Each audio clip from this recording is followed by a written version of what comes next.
Hello, everyone. Oh, you sit? Yeah, over there. Nice to see you. Thank you so much for coming today. My name is Rachel Adams. I'm the Chief Curator and Director of Programs here at Bemis Center. And welcome to our artist and curator conversation. Before we get started, I just want to thank you all again for coming. I want to thank Camilo, Paolo, and Ron for being here today. Very excited to have this conversation with them. And I also want to thank Noma Alagu, who's the curator of Neo-Custodians, who can't be with us today, unfortunately, but she did an amazing job, and we've all been really enjoying the exhibition. As you've probably been paying attention to all the slides going behind me, we have lots of amazing things that are happening at Bemis. Our next public program after this one is not until March 7th, crazy, but we have a low-end show that night, so really excited to welcome, I'm gonna just click forward here, Nada El Shazli to the low-end stage. If you are not on our email list or follow us on social media, please do so. We're trying to get to 20,000 followers on Instagram before the end of March, maybe. So if you don't follow us already, please do that and tell your friends.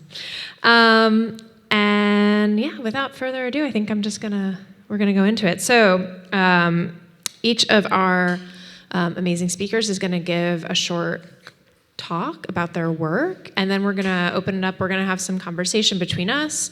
We're gonna open up to questions in the audience. If you do have a question, how should we do this, Keith? I'm like wondering about a microphone, but we might just have you project. But we'll do that at the end. And yeah, and then there'll be time again to see the exhibitions afterwards.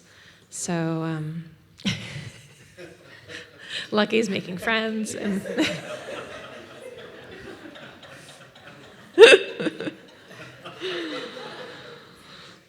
okay. All right. Sorry, I should have had this ready. So I'm introducing Camilo Sanchez, who is the Curator of Exhibitions at the Quilt Museum. So thank you, Camilo, for being here. All right, thank you. So thank you for inviting me. I'm Camilo Sanchez. I'm Curator of Exhibitions at the International Quilt Museum in Lincoln.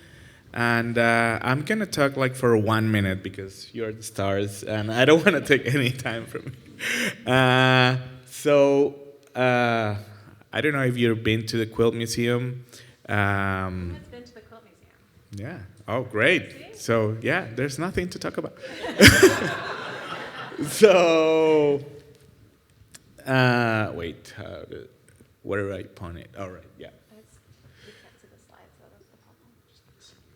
So that's how the museum looks, and we have a kind of a very traditional mission, like make quilt important and make people appreciate quilts and things related with quilts. But I wanted to talk about, how do you? Oh, if you point it to the... Right. There. I just wanted to point out like 3 big challenges that we have. My job is to design the exhibitions, and we are a very small team. We are only 13 people in our museum, and so we are all involved in everything, which is amazing. People who don't work in museums, every time you tell them, I work in a museum, they say, oh, great, that must be the most fantastic thing in the world. I love culture, I love art. Museums should be wonderful places to work. They are, if they're not the Met or the Louvre or a huge museum that has 1,000 employees and you're just doing a little part and you have no connection with anything. So I'm lucky enough that I work in a museum that it's human scale, and So I get to work with the artists, I get to work with curators, collectors, and it makes the whole process kind of integral and very nice. So, but we have three big challenges, which are we have no permanent display, which is something that everybody complains about when they get there. Like, I want to see your Mona Lisas, and we have very nice quilts, but because of the nature of textile, we can only exhibit each quilt 6 months out of every 10 years. So that becomes a problem because we have a very famous quilt called Reconciliation Quilt. It is an incredible quilt because all the story that has behind it. But people only get to see it 6 months out of every 10 years. So it creates a challenge for us to have new stuff all the time. So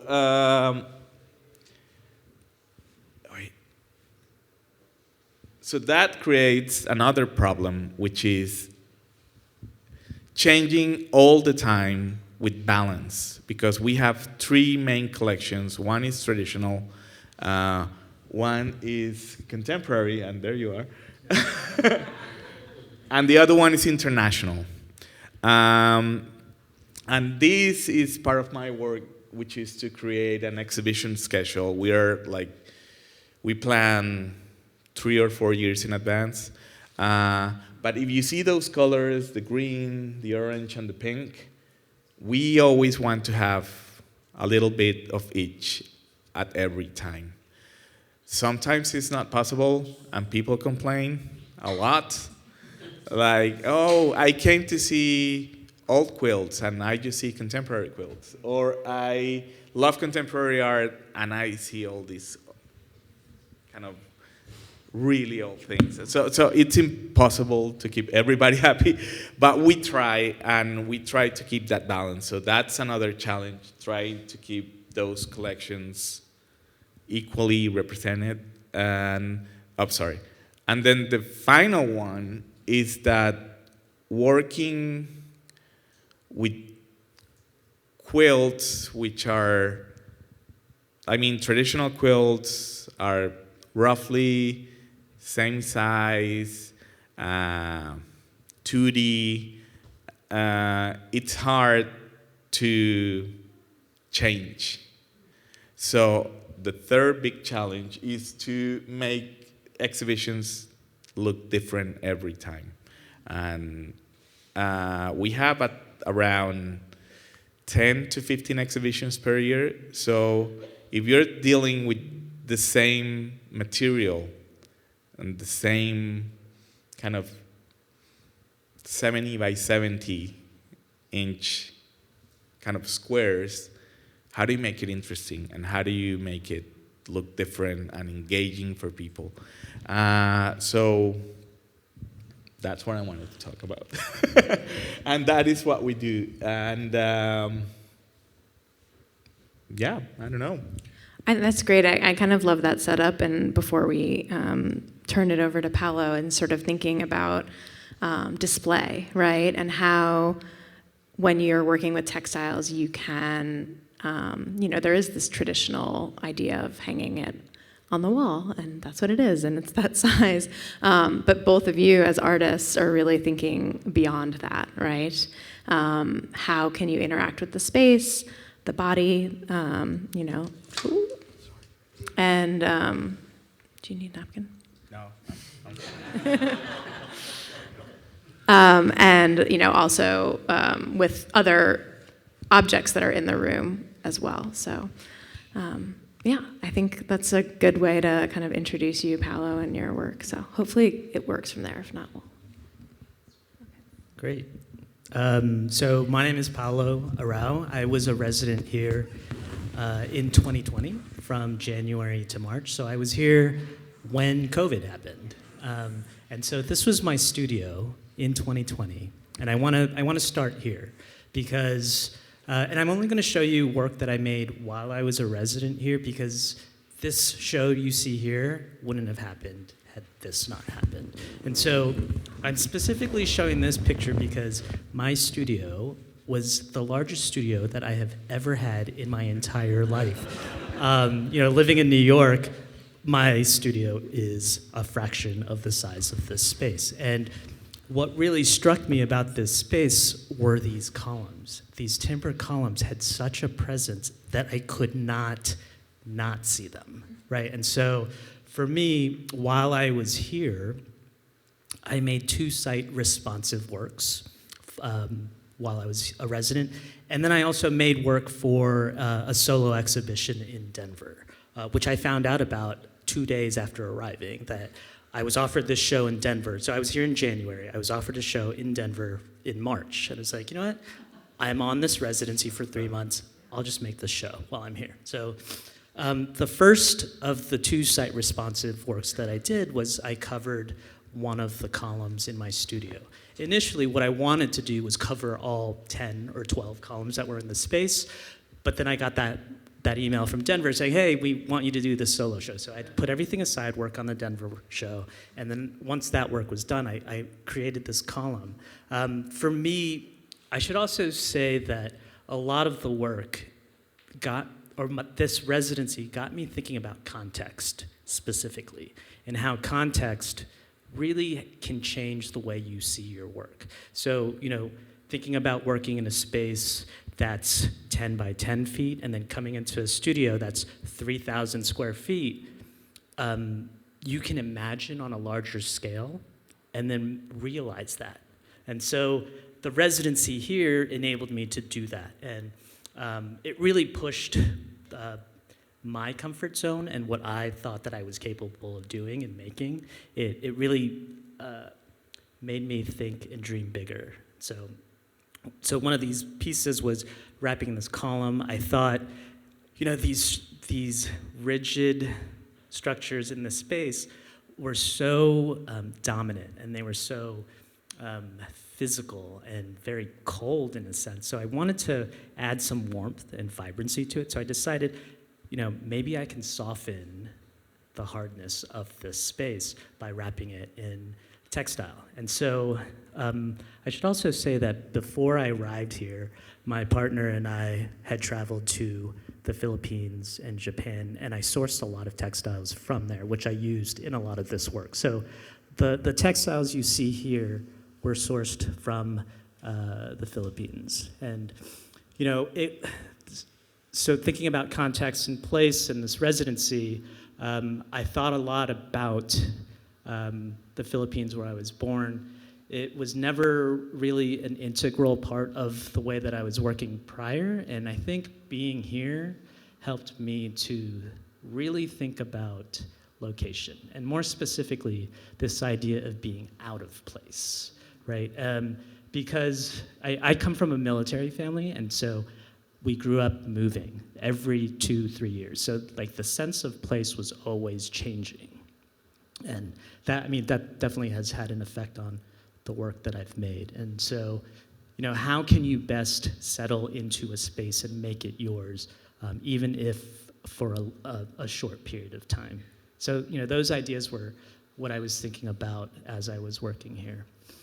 The piece that you see here is collective comfort. And when I was here as a resident, it was the first time that I was able to actually see the scale of it in its entirety. Because my studio is so small, I could not see this entire thing on the wall. And so because I had the space to do so, it was the very first time that I got to see it up. And this piece is sort of, it's a parallel work of mine that's always in progress. So it's made up primarily of failed paintings, failed stone paintings, sketches, studies, color studies. It's a place for me to take a risk, not think too much about things being perfect. It's just nice to have this side project where I can kind of get out of my head and just think through my hands.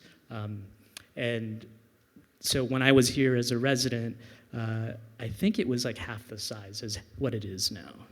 So, and then I exhibited that half size for the first time in 2022, I believe, at the Center for Maine Contemporary Art. And so that's my husband, Shannon. He's the scale model for a lot of my work. And so you see it's a little bit smaller than what it is now. So the second site-responsive work that I did was this installation, thinking again about this idea of being out of place.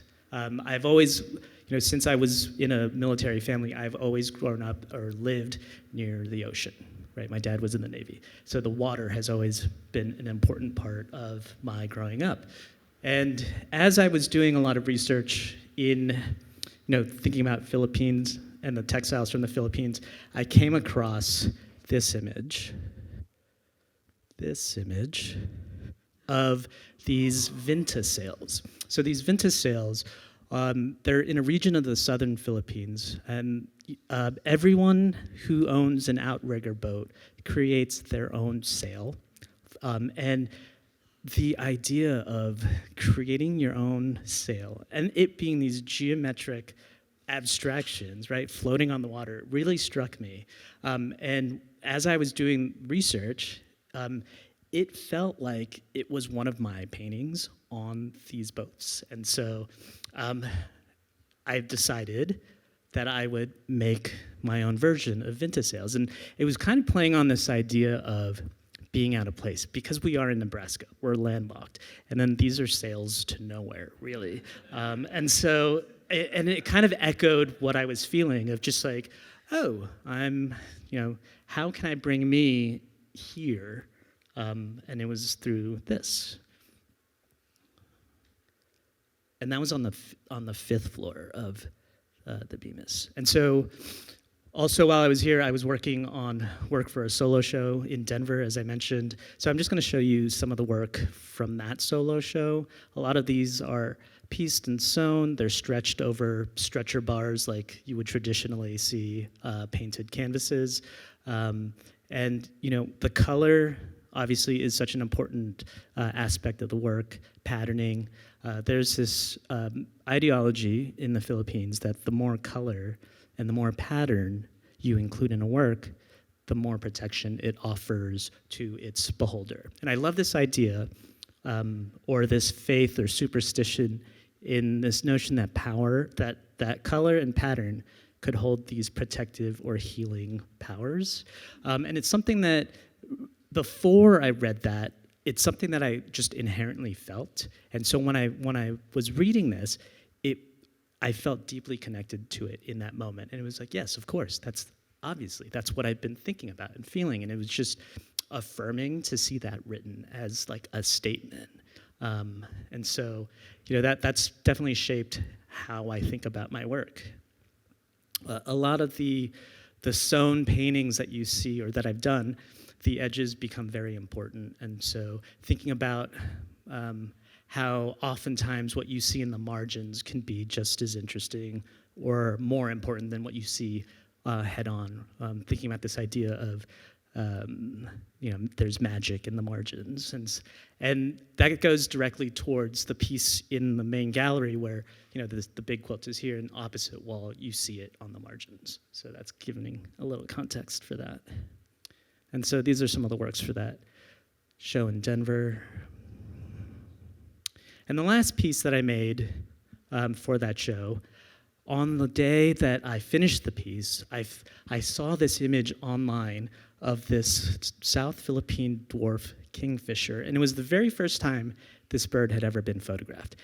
And I finished this painting that very same day. I saw this image, and I was like, no way, this is the same palette that I've been using. And it was just like this uncanny thing that happened, which was pretty crazy.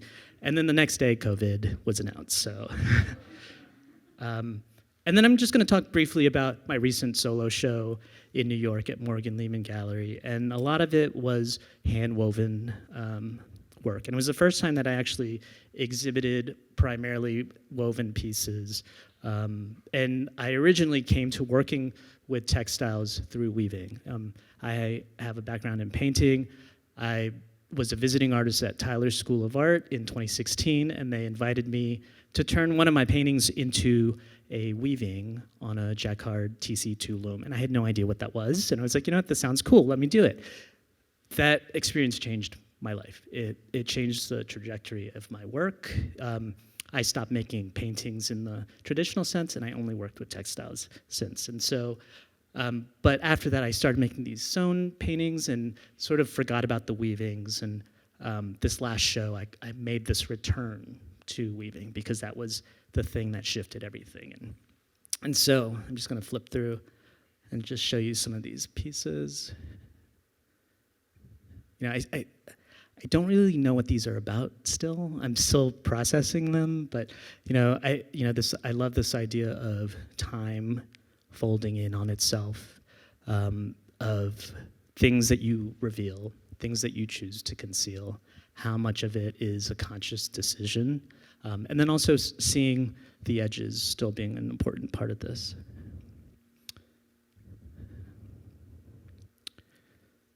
And I should also mention that this exhibition is called Loom Songs. The exhibition here at Bemis is called Reverberations, and music is something that has shaped the way that I work. Prior to being a visual artist, I was a concert pianist. I studied piano. I thought that that's what I was going to be and do, and obviously that did not happen. But music still has shaped the way that I think about work, and that's sort of what was happening with the work here at Morgan Lehman. And that's it. So, thank you.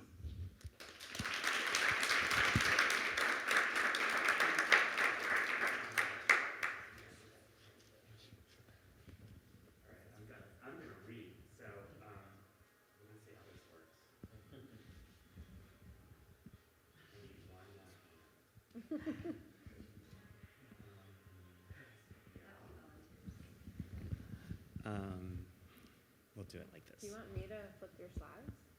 Maybe. Yeah. You can do it from there. Okay. So I'm a Bemis alum from fall cohort in 2022. And it's my first time back since being here. And it's, as I was listening to you speak, it's amazing the similarity of experience that we had. And I asked for my big studio, so I got the second biggest studio, and then I walked in and cried because I got what I asked for, but it was too big. And so be careful what you ask for. And so I'm like, oh my God, I'm terrified of this space. How am I going to wrangle it? And I grew up, my father worked for John Deere, and back when there was such a thing as a corporate ladder, he was moving up the corporate ladder, and we moved quite a bit. So one of the challenges for me, and my mom sort of turned it into a game, was that we would get to decorate our rooms with each new place that we lived. And thus was born my love of the decorative arts and of pattern and how you could use these tools that we sort of take for granted as ways to express your personality and whatever's going on in your life. So I had to write down my comments because when I get in front of a group of people, I ramble, and we don't have all afternoon. So I'm going to read. I'm a multi-interdisciplinary artist whose work is situated at the intersections of design, architecture, and art. I have a solo practice as well as a collaborative practice, which is Darn Studio, with fellow artist and husband, David Antone, who is a native Nebraskan. He first brought me to Bemis. I learned about Bemis through visiting his family here in Omaha. He told me not to say that he was an Omahaan because nobody says that. But he's an Omahaan. Both practices are quite diverse, and with each allowing for different creative explorations. But as you might imagine, there are many ideas and themes that overlap and cross-pollinate. Perhaps the most significant, certainly as it relates to today's conversation, is the intentional use of pattern and the encoding of those patterns to convey narratives about identity, place, and time. I'd like to share a few projects that illustrate this idea of culturally encoded pattern. This first slide is an ongoing series called Another Country Quilt Cycle. It's large format quilts made from custom designed souvenir matchbooks. Next slide, please. We embarked upon Another Country in 2016 in the midst of nationwide protests of police violence against African Americans. This one gives you scale. This little boy was so fascinated. I think that there's something about the materiality of these quilts that beg you to get very close to them. There's something unconventional in this being textile. I don't know if people understand, which is a good thing because you want your work to engage people, right? Wherever, meet them where they are. So for kids this age that don't know what a matchbook is, they're like little tiles. They don't know that there's like matches inside of them. And so there's something materially, culturally situated that makes them fascinating objects. And I don't care what generation you are, matches are fun, right? We all know this. So next slide, please. Our project is inspired by the Underground Railroad quilts, whose secret codes were alleged to have been used as signposts to help the enslaved seeking freedom and safer havens in the North. Our prompt for the project was thus: what would a modern-day Underground Railroad quilt look like? What messages would it hold? What would it be made of? Each quilt in the cycle, next slide, please.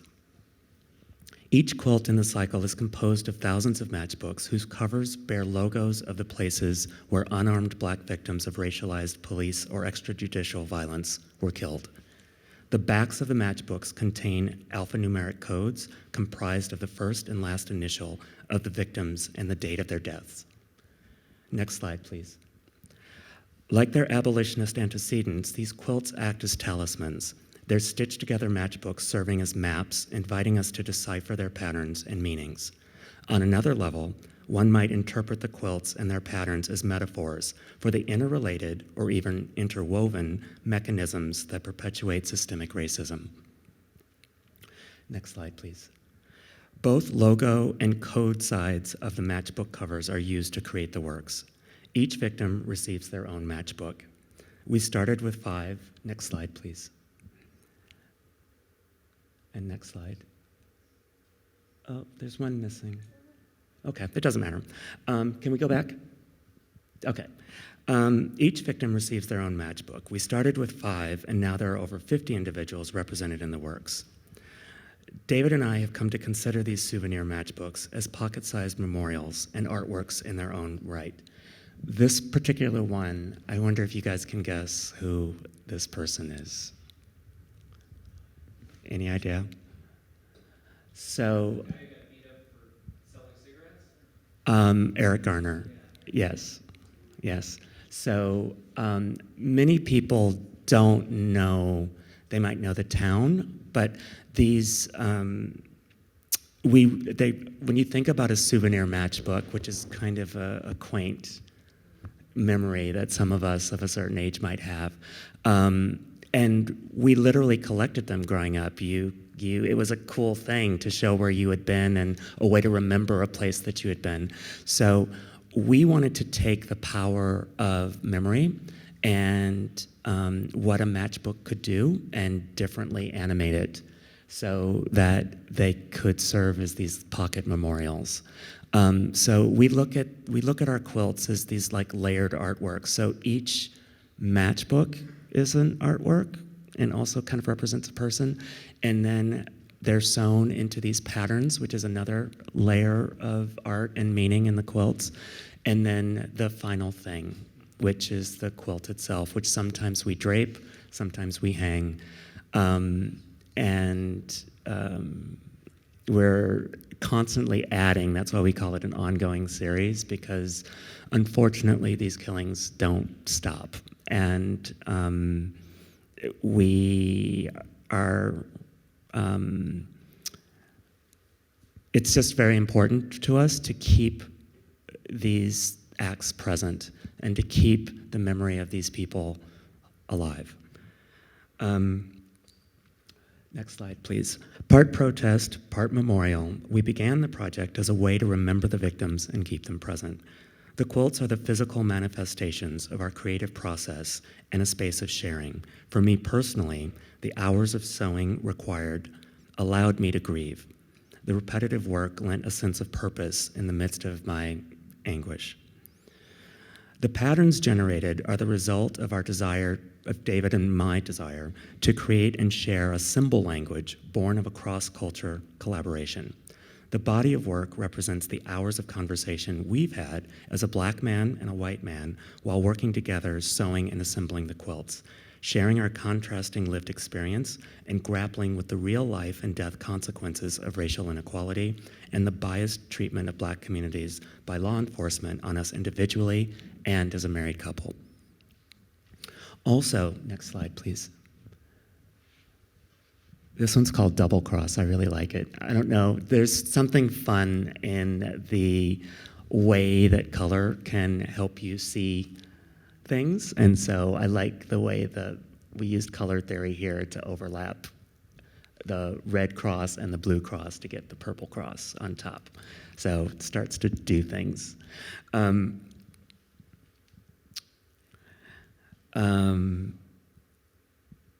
Also, I hope the slide is here, Rachel.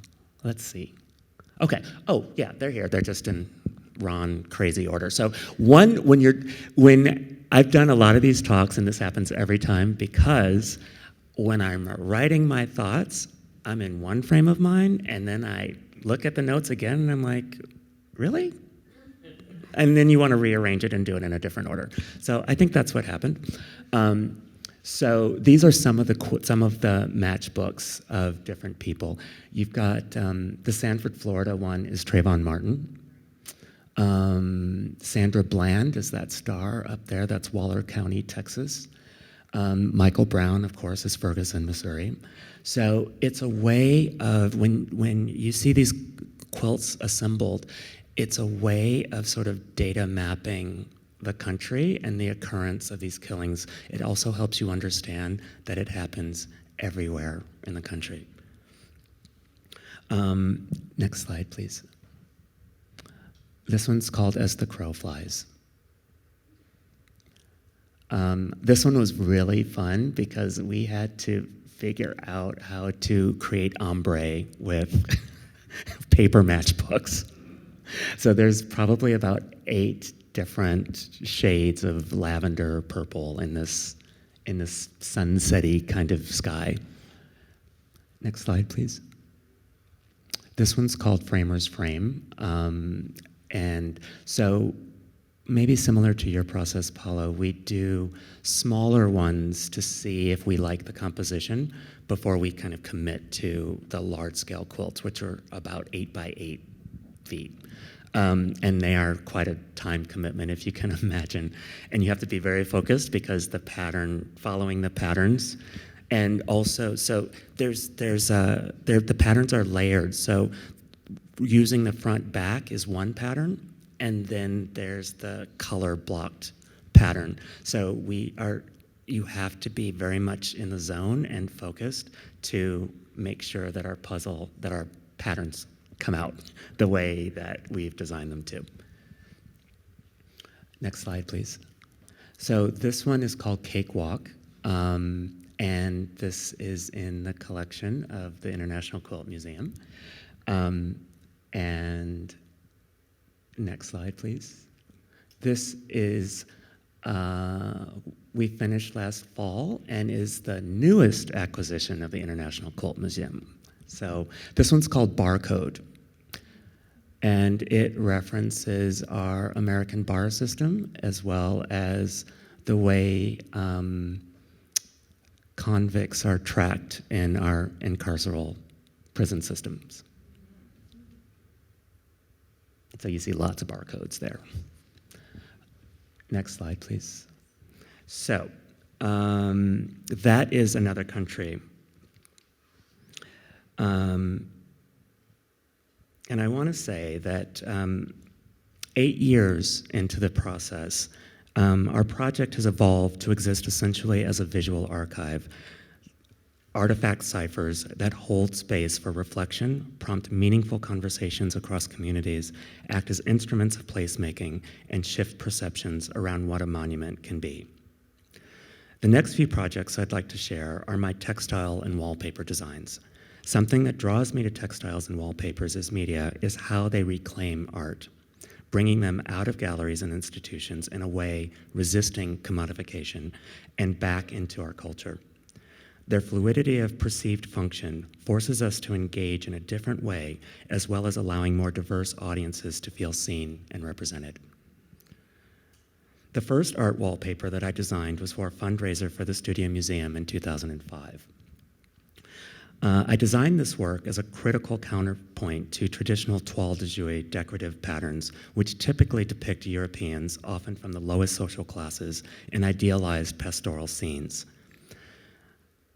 This pattern, from its atypical color palette and scale, to the substitution of houseflies for farm animals, to its genre scene of 20th century era brothers and sisters, adapted from a 70s photo essay about a black family living in public housing in Harlem.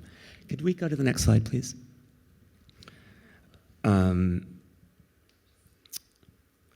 So this I adapted from a photo essay about this particular family of 6 children living in this tiny apartment in Harlem. And there was something about the love. They didn't have any things. You could tell they were very, very poor, but they were wildly inventive in terms of how they played with each other. And there was a kind of a joy that I wanted to capture in this wallpaper. So this toile inverts the symbolism of romanticized rustic poverty that toile patterns have historically represented. In doing so, it ponders whether contemporary black poverty in this context is viewed as sentimentally as its white counterpart, either implicitly or explicitly. And if so, how have visual producers and cultural gatekeepers normalized and reinforced cliches about poverty for cultural consumption? Toile des enfants noirs, or Toile of the Black Children, offers an alternative narrative that centers and elevates a specific Black American experience while also calling out entrenched racial and class stereotypes. Next slide, please. The second pattern I'd like to show you is another toile depicting a Black community on the opposite end of the economic class spectrum. Created as a site-specific artwork in 2023, Oak Bluff's toile captures the everyday lives and quiet dignity of Victorian and early 20th century era seasonal residents of historically Black Oak Bluffs on the island of Martha's Vineyard. Next slide, please. This gives you sort of a sense of scale. In enlarging the scale of traditional toile patterns, it allows me to kind of contemporize them, but also monumentalize and help us sort of pay attention to the scenes a little bit more, so that you don't read them as a pattern, but you read them as sort of individual stories. So each vignette in this pattern, backgrounded with local architectural landmarks, tells a different story, reflecting back to us a Black community's deep roots on the island. Again, wallpaper can be a placemaker. It can help define a community and its character. The wallpaper is currently hung in a shop on Circuit Avenue, which is the main commercial shopping street in the community. The shop stands in the original location of one of the historic hotels depicted in the wallpaper. Next slide, please. This next work is titled, "And Mother Said, Let There Be Ballroom, and It Was Good." It reframes the biblical creation narrative through the lens of ballroom culture and rejiggered family structures. This image is one of the vignettes, the next slide please, This is one of the vignettes from the work that I'm working up in a different colorway. Perhaps it's going to be China. I don't know. And then the next slide, please. The work reimagines God as a Black trans woman, centered in a self-created cosmology that honors the legendary mothers and children of ballroom and the universe that they've created. Next slide, please. So here was my studio. This is one half of it. And this leads to the bed that I created that is in the Neo-Custodian show in the gallery down the hall. So the last project I'd like to share is the bed installation and how I kind of got there. And it happened while I was an artist in residence here. And I came here wanting to work on another project. Best laid plans. But when I walked into my gallery, as I was saying earlier, into my studio, I was not prepared for how I was going to feel in that space. And I couldn't connect. I just felt all kinds of ways, and none of them were particularly positive. And there was something cold about it, and also a little, I hate to say it, a little sad. So it brought up questions for me of place and how to personalize a place, how to invest a place with a sense of me so that I can actually create. So I spent the first few weeks trying to figure out what to do with this. It just, I couldn't wrangle it. I couldn't. There was almost a hostility coming off of it in a way. And I don't know if I was overwhelmed, if I was missing my husband, my dogs, my home. There was something familiar. I'm a Midwesterner. I grew up in Iowa, but I'm like, something's not clicking for me. And yet, somehow, this space was also saying, you have agency, you can do something. The space was saying this to me. Do something with me. It was almost begging me to. It's like, look at me, I'm sad, fix me. Nothing matches. Polyester sheets. Okay, enough said, polyester sheets. I couldn't. So, I suppose I could have burned some sage and called it a day, right? But I wouldn't be being true to myself. I'm a little extra, and I needed to be that. Anyway, I had a breakthrough, possibly sparked from the stack of vintage decorating books I had brought with me for the project that I thought that I was going to do. I now had a new project, and it felt urgent. I wanted to make a place where I could dream, scheme, imagine, and restore. I needed to make a bed. Next slide. And it was important that I make this bed from scratch. So all the textiles and there are 3 of them, were designed on site. For me, this was a necessary part. Next slide, please. Here are them.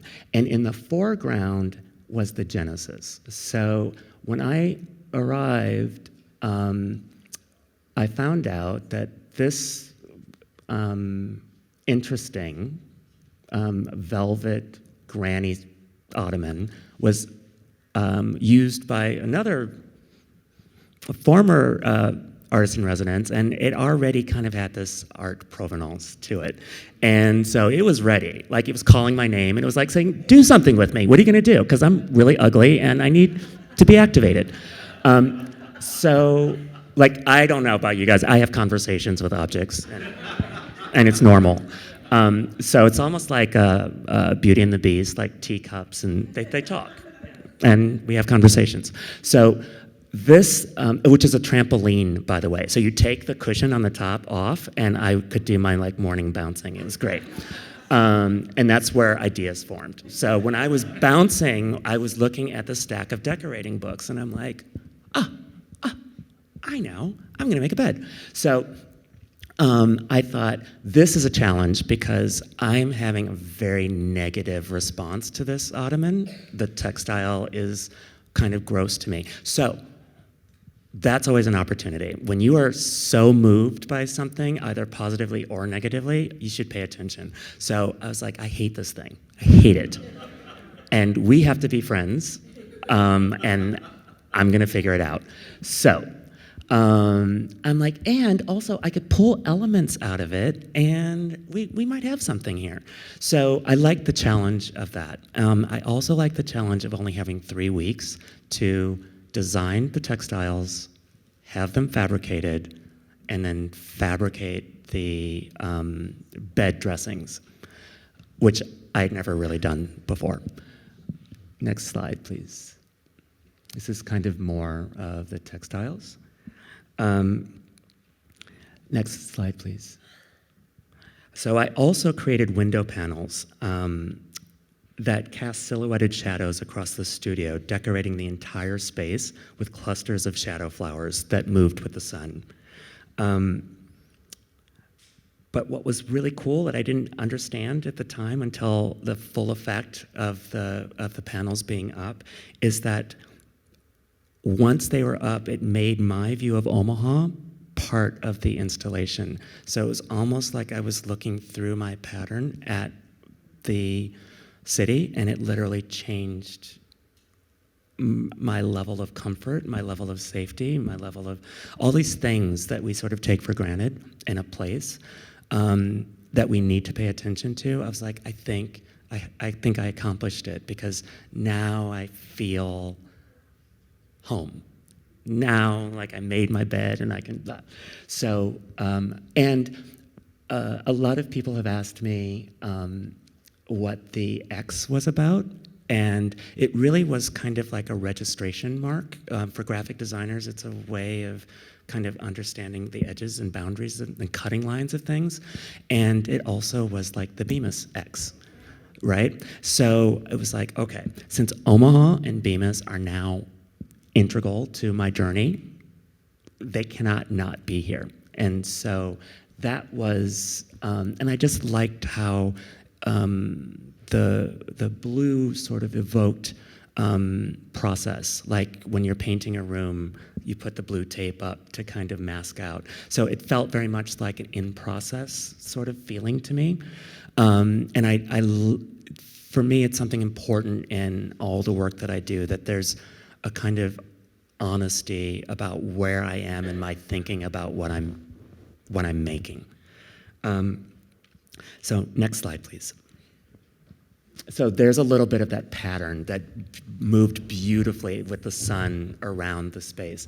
So using these panels and light, I was able to, and that's the bed I made. Yay!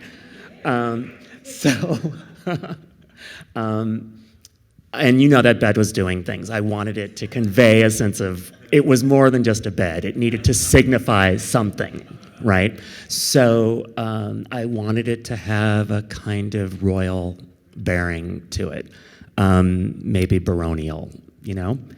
And maybe something that was unexpected. So I could have gone to Target and bought some sheets and called it a day. But again, it's like, well, while I'm doing it, let's do it. Like, let's just do it big. And I barely got it done, but I got it done. And I want to say that I was very proud of myself too. And I wish my intern was here, but I had an intern, and she, if you guys check out the bed in real life up close, you'll see these amazing pom-poms. Giant yarn pom-poms, and she did not know how to make pom-poms. But we did a master class, and she could sell those things. I'm telling you, they're like couture.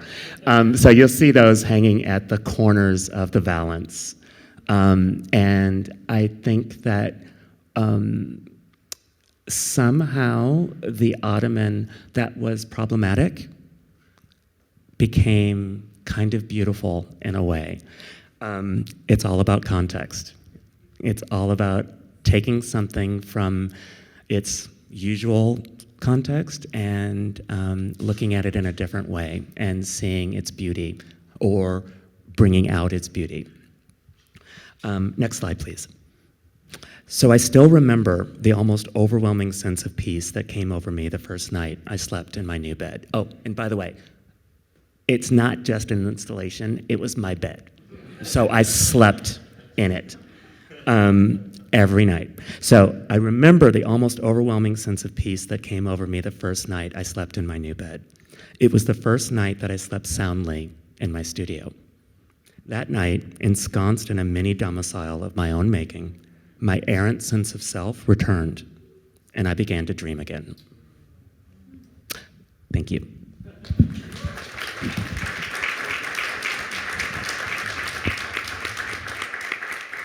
Thank you so much, everybody, for sharing your work.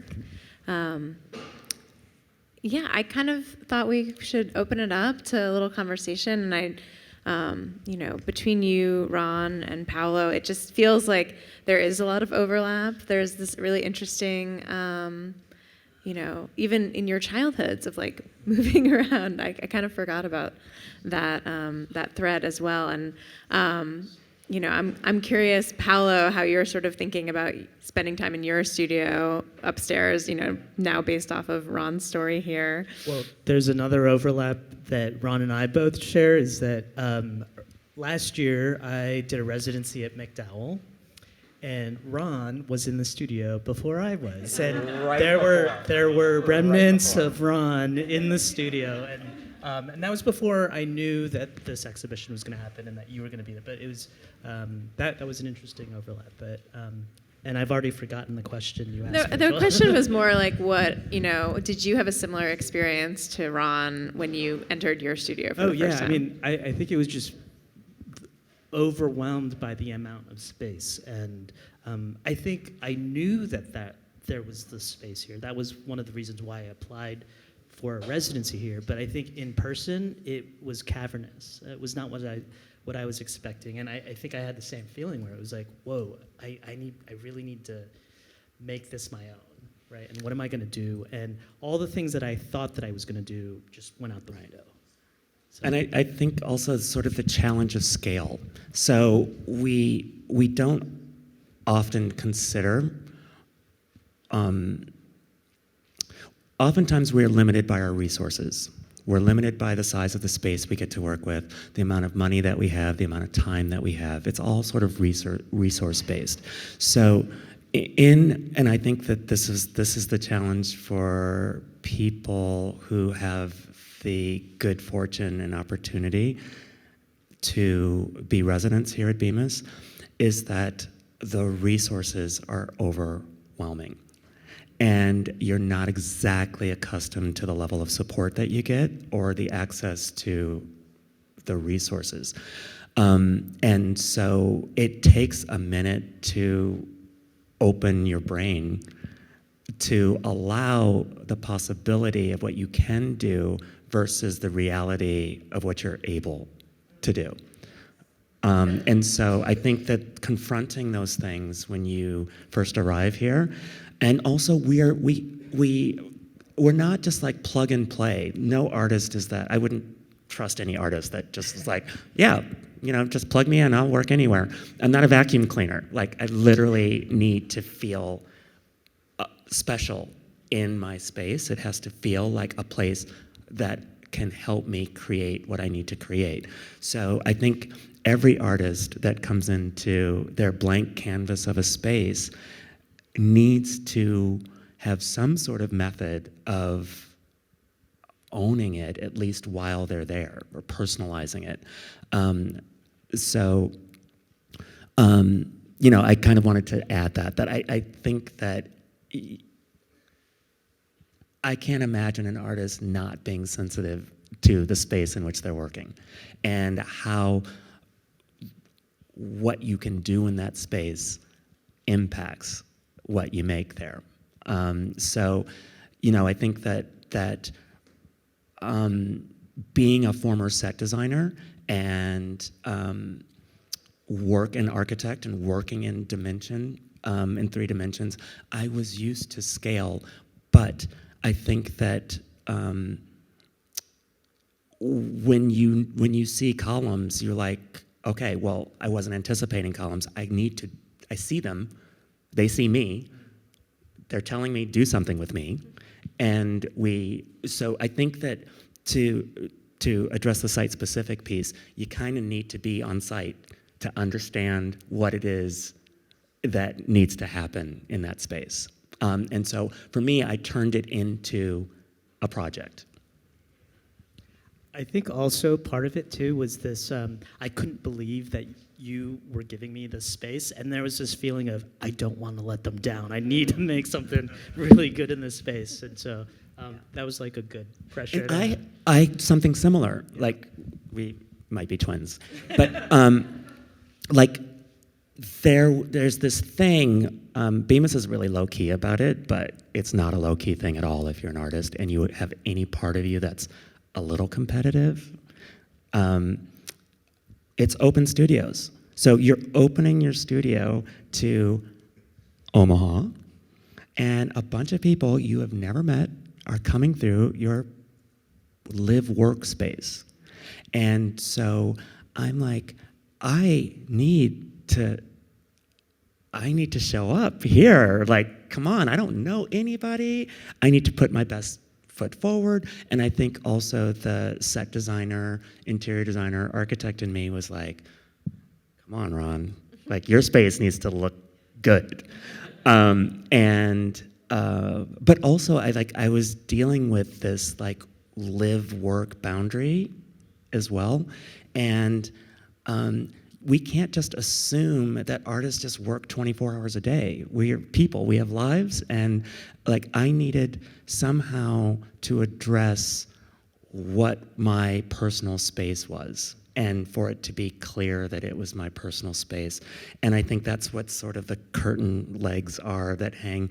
I made a little room for myself with that bed, and that was sort of my sacred space. But I think making it art also showed people, like, don't sit on my bed. I wonder if it was just a regular bed, if people had felt like they could just come and hang out. And that was like that wasn't going to happen. And so it was another way of me sort of setting up the rules of engagement in my space. And also kind of calling out that my living space looks like this. And that's my workspace over there. And then I had those crazy flower shadows that were all over that literally danced across the space. So what was fun was having people come in during open studios and say, this feels fun. Like everybody that walked into the space was like, there's an energy in here that feels very cool. Do you want me to talk about that? Yeah, you can, please. Rachel, can we, I need to go back to show folks something. Yep, I can go back. There. So you see as a background to the flower textile that I created is the word blackety. Blackety, blackety, blackety, blackety, blackety. So that is another culturally encoded term that Black communities understand. And it was a way of conjuring my culture. And, but I also understood that it wasn't a word that necessarily visitors to my studio would understand. So the textile comes with a warning. You will see it, please read it, for anyone that's white that is engaging with the textile. And it is written sort of like a pharmaceutical disclaimer. So it talks about the ways that white people encountering this textile might feel. and the ways it might make you uncomfortable or fragile or blah, blah, blah, blah, blah. So that's the warning, and you guys can read it. I hope it makes you laugh. It's serious and it's funny at the same time. I think that's kind of also another interesting segue to think about how, the textiles that you created, Ron, for the bed, and that you've created other ones before, of course, and also Paolo, when you showed that picture of the bird and, thinking back to the sails and sort of your own personal journey, as a person and an artist, like how those are so intertwined into your lives, I mean, I think sometimes, and I'm making a huge generalization here, but sometimes people will walk into a gallery and see a painting and be like, oh, okay, But I think the work for both of you is so live work, even though, you know what I mean? I don't know if you guys want to talk about that, especially you, Paolo, when you were talking, like when you came here, you had just come back from the Philippines and from Asia and really like thinking about your journey. Yeah, I think in thinking about the work, there are these specific sort of impulses or sort of what I want the work to be or what I think the work is about, and I just follow that. But I don't expect other people to know what the work is about or even understand or think the same thing about the work. It's just I'm this vessel translating whatever it is that's happening, and I'm putting this out into the world. And once it's out of my hands, it's open to everyone else.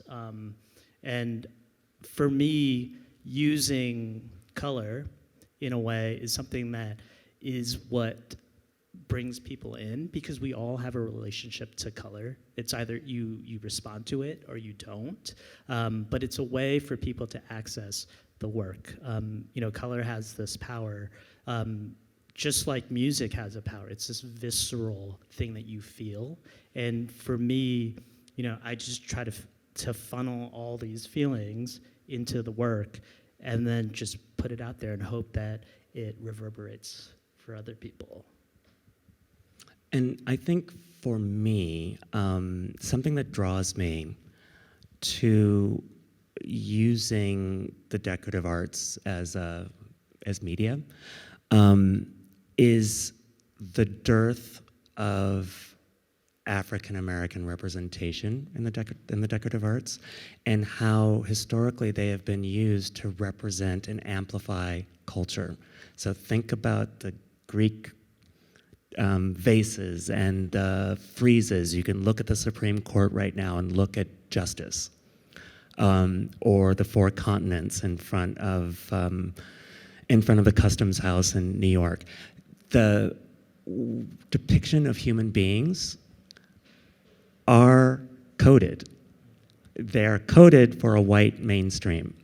So it is really important for me when I am making these textiles to take into consideration the lack of representation and how representation helps you understand more about who you are, and then the kind of very necessary and urgent part of representation in the decorative arts. So,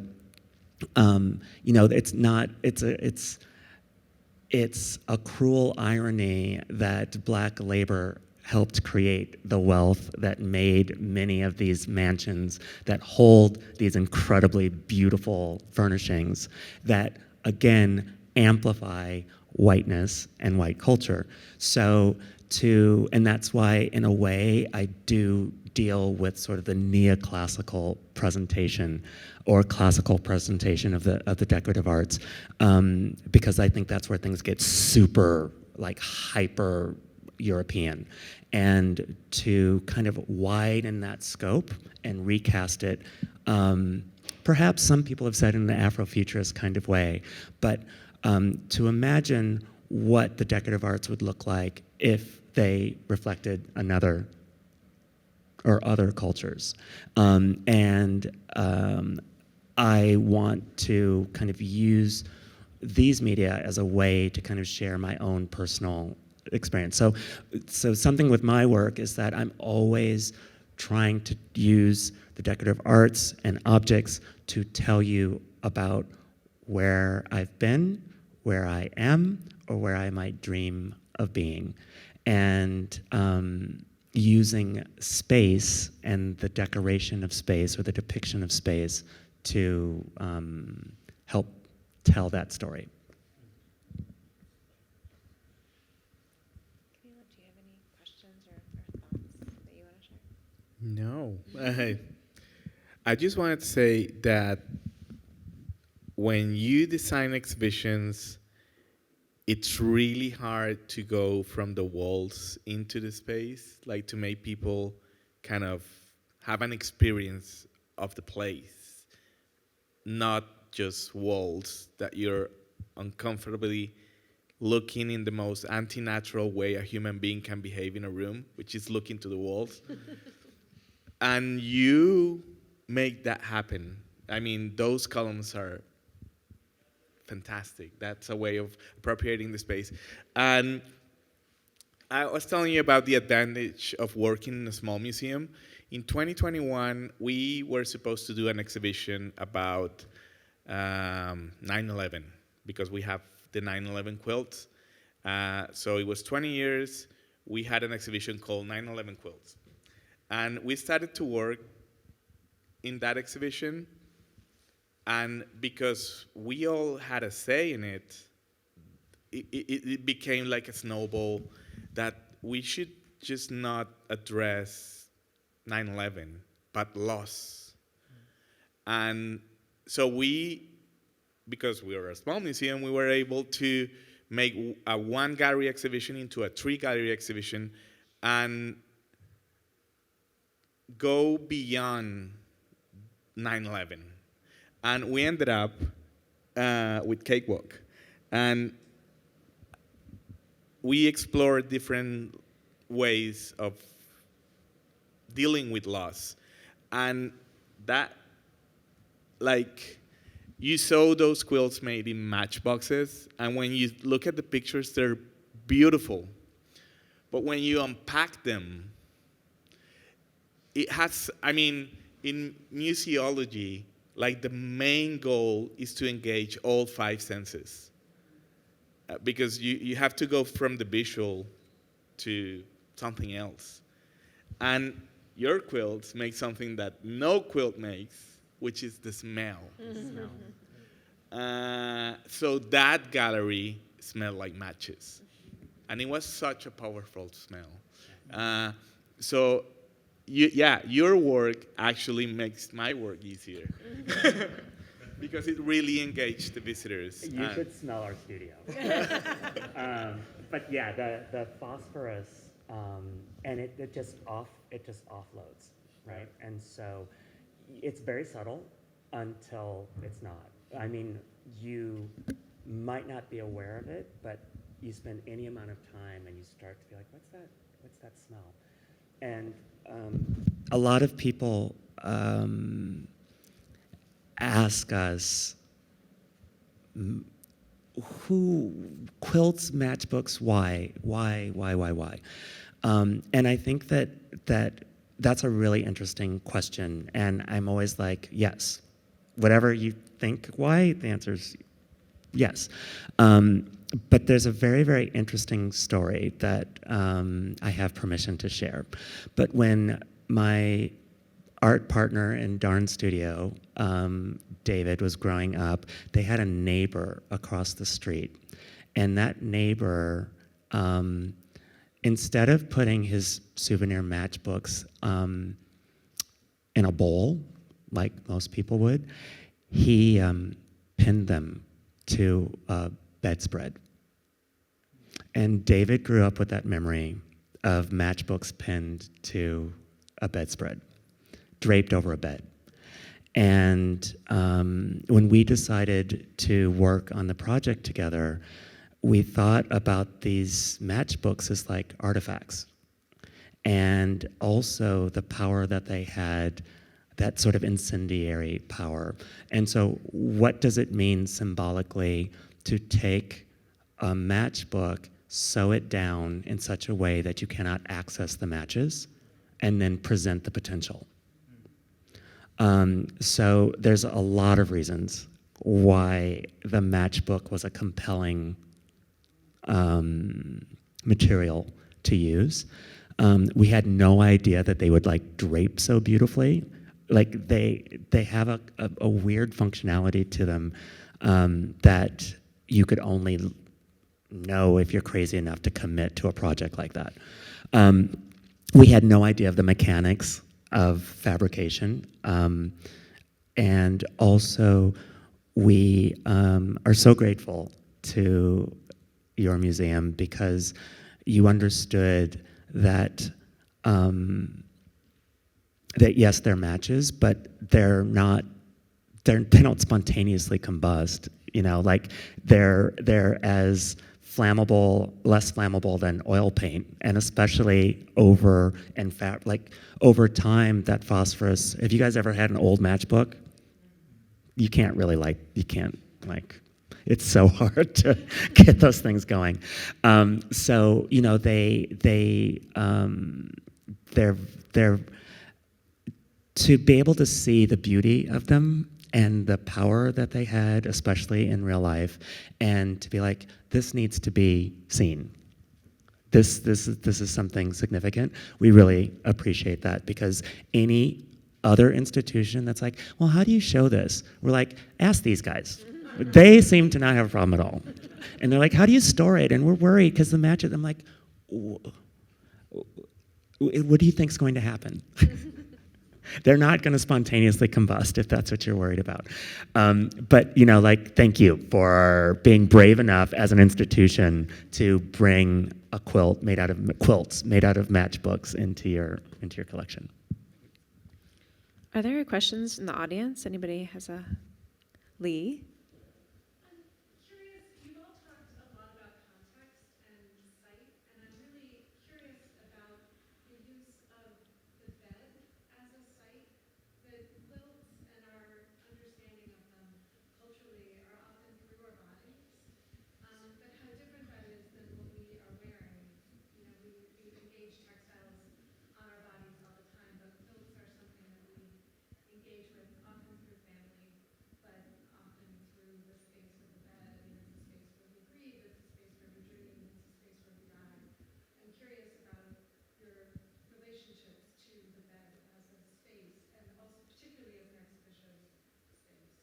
So obviously I'm drawn to beds, right? I did one back in 2005 and was like, I just think of the bed as a site for so many things, important things that happen in our lives. And like I spoke about it in my talk, like it's a place where you dream, you restore, you get to process things, and you do so many things. Like I read, there's all sorts of things you do in bed that make it a very kind of intimate place as well. I forgot to tell you that in between 2010 and 2014, I had my own line of bedding that I sold on QVC in the UK. And so I have always been into bedding and sheets, but I like the intersection of the quilt there because of its functionality. And I think about, even as a kid, the forts that you would make out of quilts and these little houses and buildings. So we have, to me, that like, it's like choosing a dress or a suit or a necktie for, like, it's a way of expressing yourself. So some people like white sheets. I love white sheets. They make you feel a kind of a way. And then there's other people that like would never ever dream of having white sheets for a lot of reasons. But I think that it's just another way of like showing who you are within your home. And I think that we don't often consider how the things we have in our house reflect us. We chose them, we put them there, and that we can have a more kind of intentional relationship about the things we have in our house. So I think the bed as a site of inspiration and regeneration and creativity is evergreen for me. It's just like so many important things. I have my best ideas when I wake up in the morning. And I think to wake up in a beautiful bed, and honestly, the change in my disposition between the bed I had before with the polyester sheets and the bed that I had after, it wasn't only the sense of accomplishment, I can't describe how I felt sleeping in that bed, but it was really good. It was really, really, really good. But I think of Tracy Eamon's beds, and I think of Vincent van Gogh and his bedroom painting, and I think artists have always kind of portrayed the bed and the bedroom. And for me, it's just an evergreen site of material and inspiration. And I like the way a textile, like it looks one way hanging on a wall, it looks another way draped, it looks another way when it's draped on a body, it looks another way when it's laying across a table or draped over a bed.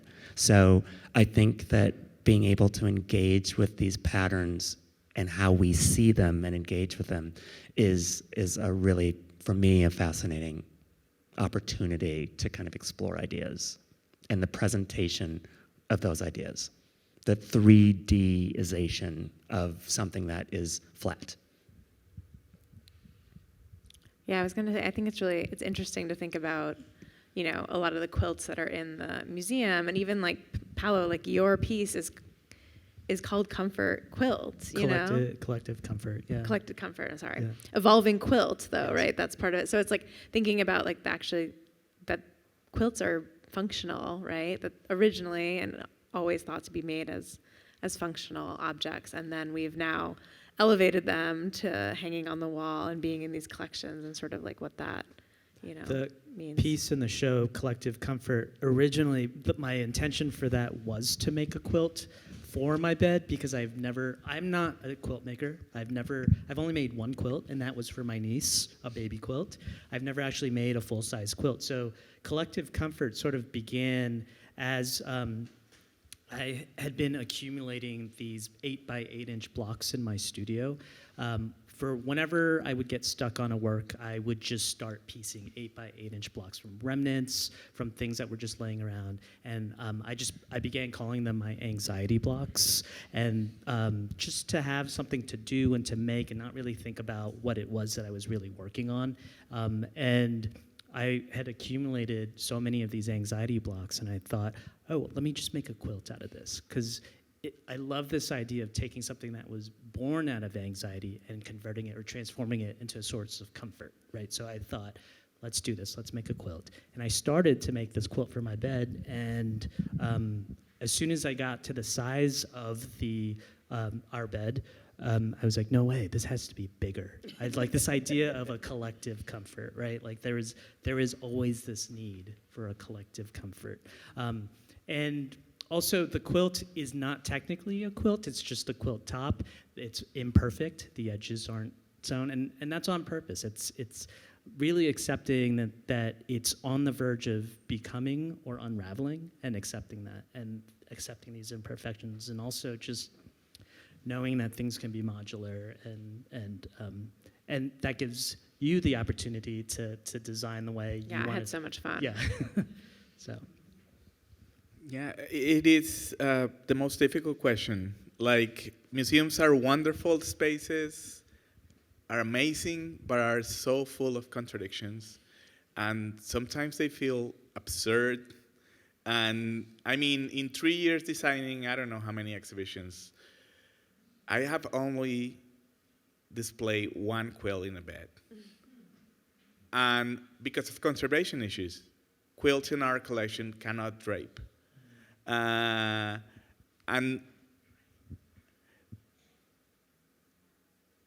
contemporary quilts are made to be hung in museums, but normal quilts are not. So it's really strange to go to a place where you see things that were purposed to be horizontal being seen vertical, and that were made thinking of the draping being just presented as flat. And I talk to objects too. I am an industrial designer. My degree is industrial design, and at some point in my life, I love like design chairs. So I remember going to the Vitra Museum in Switzerland, in Basel. Vitra is one of the biggest producers of super renowned chairs. And going to a museum made by Frank Gehry, and the chairs are in a building by Zaha Hadid. And they're beautiful. They're there as the stars of this wonderful museum. And they're so dead. Like, the chairs want to be sit on. Yes. And they're designed to be. Yeah. I mean, part of the beauty of the design is the functional component of the object, right?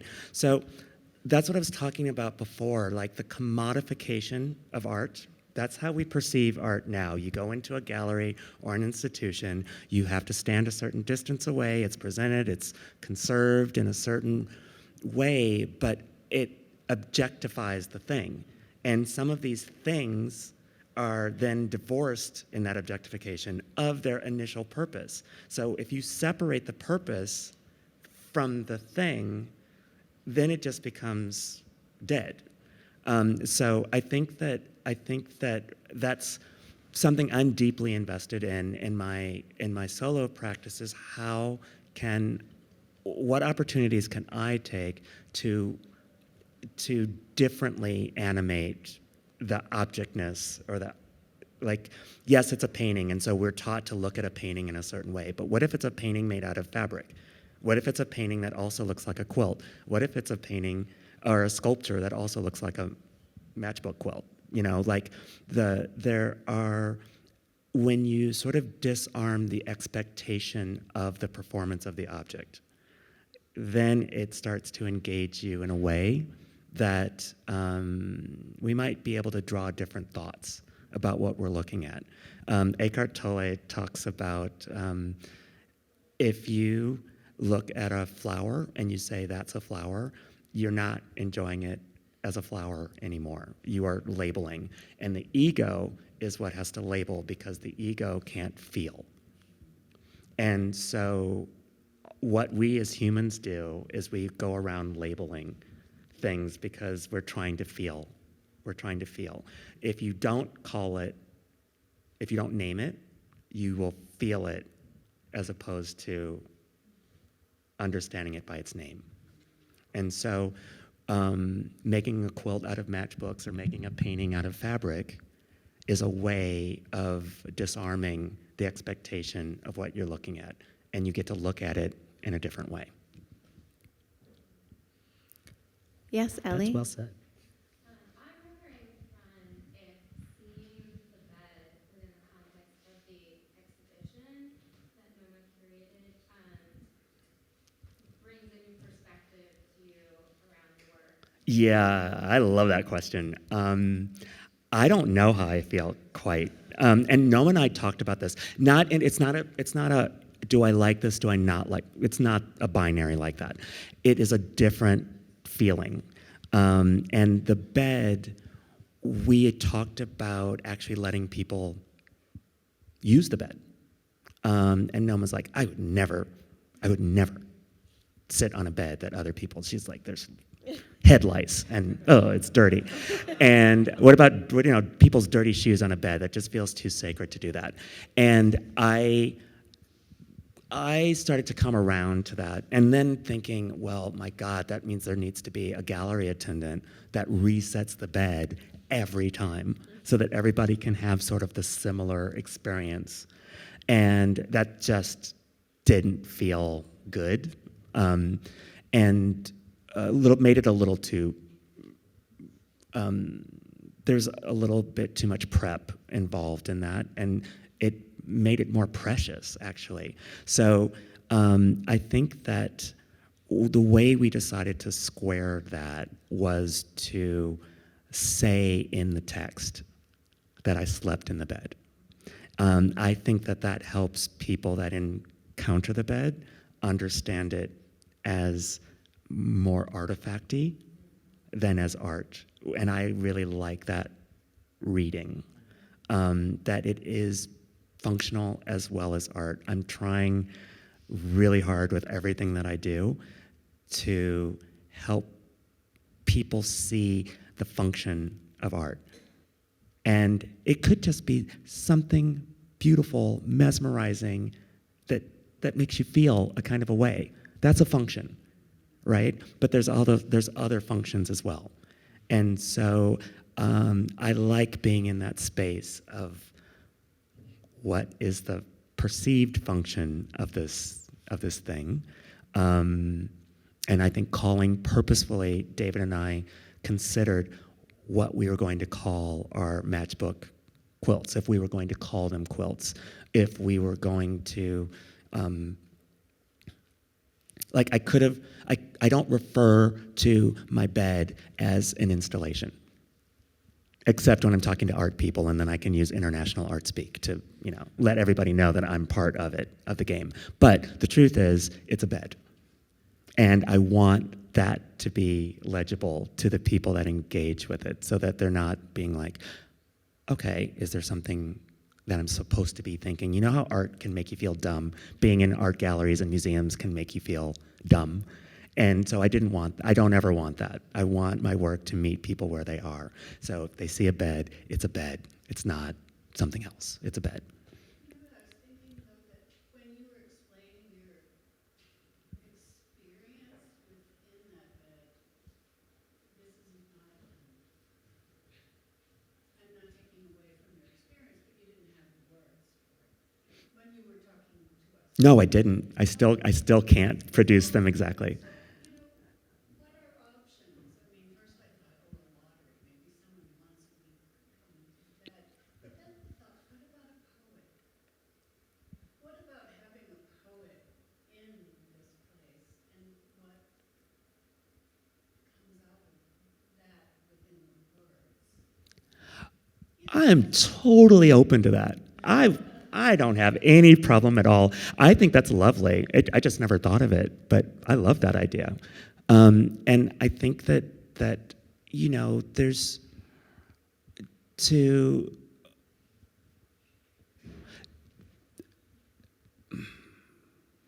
I think about when I was a kid, we used to go visit places. I think that's my love of architecture. We would visit historic homes like Mount Vernon or Monticello, or then when I was older, got to go to Versailles.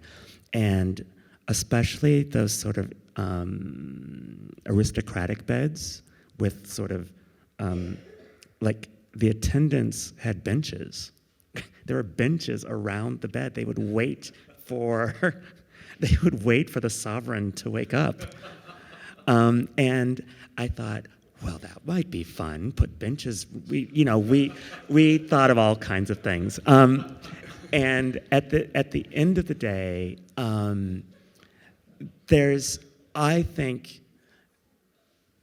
that people will have different experiences with it. I think that the scale, like deciding if it was going to be a full-size bed or a king-size bed or something like that, I think the fact that was the bed in my room, that was in my studio, that was the size, and not covering the ceiling, because it was really cool looking at those rafters. So I didn't want to cover the ceiling. I wanted to be able to look up and see the ceiling. And I was going to put a sky. I was going to put a sky in there, but then I was like, I think it's done. I think it's done. But how different creators respond to the work. I love the idea of a poet, or even dance. Or kind of a movement performance piece, how we interact with objects in space. And how many of us have bounced on a bed? And that's a performance, right? I've had many. It's been, when I was a kid, my bed was a stage. I'd stand on it and perform for the stuffed animals around me. I'd give concerts, So, I like how this is context. How do we engage with the idea of a bed. And I think we all bring our own worlds to that, our own understanding. And I love the romance of a bed. Like, it's functional, but it's like, I love a chair, love chairs. Like, I have a chair collection. Love chairs. As objects, they're so cool. But I think that the bed is just amazing. So I hope I answered your question. I said a lot of words, but I don't know if I answered your question. Celeste, last question maybe. I love how the envelope over time, in recent time, has evolved about what is and isn't quilting. I remember back maybe 2010 when I was doing the quilts that were not on the bed and being challenged so much about it wasn't quilt, it was this, it was, I mean, really people wanting to have almost knockdown conversations about it because it wasn't on a bed, it was on a wall, it was more of an artistic form. So I'm grateful for all of you to keep pushing that envelope and redefining the vocabulary and words of all of everything have evolved and changed over time. But sometimes we want to get locked in one specific thing and it can't be nothing other than that. So from the matchbooks to how you've designed yours into the squares, simply amazing, and I'm grateful for it. Just keep pushing the envelope. I love it. I love it. I love it. Thank you. I think that's why it's important to, like, as much as we can, push against this labeling. So, like, you know, the idea that there's this differentiation.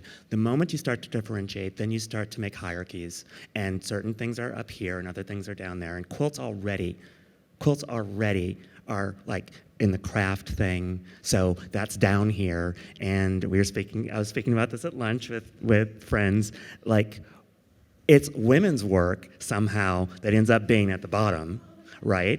And so I think we have to be careful not to be divisive within these already marginalized spaces. And that, like, I felt embraced by the quilting. David and I we were nervous about that because we knew the tradition. We knew we were men. We knew that this space was a space that we were visitors in. We're not quilters. It was a way of expressing an idea that made sense conceptually. And so we were a little bit tentative. We acted like the good guests that we could. We tried as much as possible. And, you know, this idea of like studio quilt versus craft quilt versus all these sort of derivations are really problematic and troubling to me because at the end of the day, they're art. And we need to regard them as such. And to start to look at how we can elevate and widen that tent so that more people get to participate. And then you get all of these varied expressions that just make the art form itself more beautiful, more lovely. I have a question. What is the museum standard for a quilt museum that a quilt can't be draped over a bed? I mean, what would the problem be? Because the fibers. There's a weight out of it that's hanging off the dowel anyway.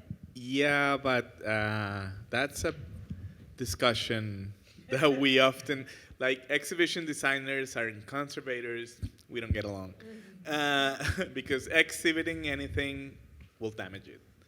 But especially folding. And I love how your quilts look when they're like draped. Like, Yeah, I mean, that's absolutely fantastic. And I am not able to do that because conservation policies and But it's purely conservation. Yeah. It has nothing, it doesn't have to do with the things they were just talking about, the content, the context. yeah, it's mostly conservation, but I guess as a quilt museum, what you said, like elevating quilting into an art form is part of it. You don't want to see a quilt that it's not taken as art, even if it's a traditional quilt, if it's a 17th century quilt. People are not used to seeing them on the walls. And sometimes I want to do different things, and I'm not allowed to. I have a question. Since our quilts are not made out of fabric, Yeah. why is that an issue? Because they are 90% paper, and Yeah, we could. so Yeah. how they don't fall within the same. I sort think of I think you criteria. get around it by next time you acquire one, you put it into the acquisition contract that it can be displayed in a that way. would be a huge favor, as, because you know. I'm tired of fighting. We might need to. Yeah, I might be able to help you with that. Yeah, good. I like that idea though. Yeah, Yeah. I think we. Yeah, we've been able to display things differently when artists specifically Yeah. ask for that display method, but otherwise, working with artists, it's great. Working with other museums, it's less great. Working with collectors, it's like Dante's Inferno. We In we the have last circle. I won't name the institution. I don't want to shame them, but their conservators are a nightmare. Yeah. And I think we've arrived at one point, I can't believe that they even suggested this, but they wanted to have us undo the stitching, liberate the matchbooks, cut the matches out, Oh my God. and then stitch them back. They actually asked us to do that. I was like, you don't get to have a quilt. And so the most absurd question. But like we were laughing. Like we're like, you are not amputating our child. You're not going to do that. But we'll have you arrested. But I think the resolution now, this is like 9 months we have been back and forth about how to present this. And it was a gift. It was a gift to the museum, not from us, but from a collector. And they are so concerned about how this is going to be presented and how it's going to interact with the other works that they have. And so I think what we've arrived at is putting it in a vitrine. Which I'm like, if you want to spend that money, go ahead. Yeah. But it's not necessary, But and it ruins the 3D aspect of it. I think being able to understand the materiality, also see that there's an envelope, that there's something inside that envelope. Again, going around and looking at the side of the work, the dimension of it, understanding it as not a flat thing, but as something that with a textured surface. You can only understand that by moving around it and seeing the sides, and especially if it's draped. And this is what's interesting about your job, is how does the viewer or audience engage with the work, and what subtle or not subtle things you can do to kind of encourage how the object or artwork is engaged with. Yeah, not to talk about about conservators, but once we had a conservator from New York asking us if we had room, like the temperature and the humidity were controlling galleries in Nebraska.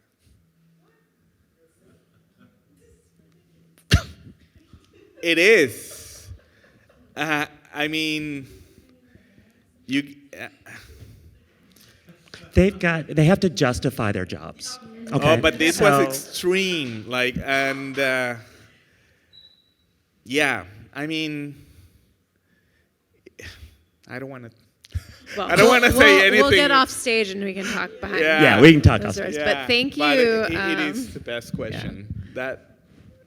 It's definitely interesting to think about display methods for sure, and what you can do in certain places and what you can't do, and what artists ask for, versus the artists that are no longer with us that might be mad that their quilts are hanging on the wall as opposed to on a bed. So, well, I wanted to thank everyone again. Thank you to Ron and Paolo and Camilo for sharing today. Thank you all for your questions and your participation and your attendance. And we'll be around. Please make sure you see the shows. Also, Ron had designed our members' swag, which is available at our front desk if you're interested in becoming a member or maybe just purchasing the swag. You can talk to Ellie. I think she's up there. But based off of his design of the bed. So you can go check those out at the front desk. And we'll see you next time. Thank you again for coming.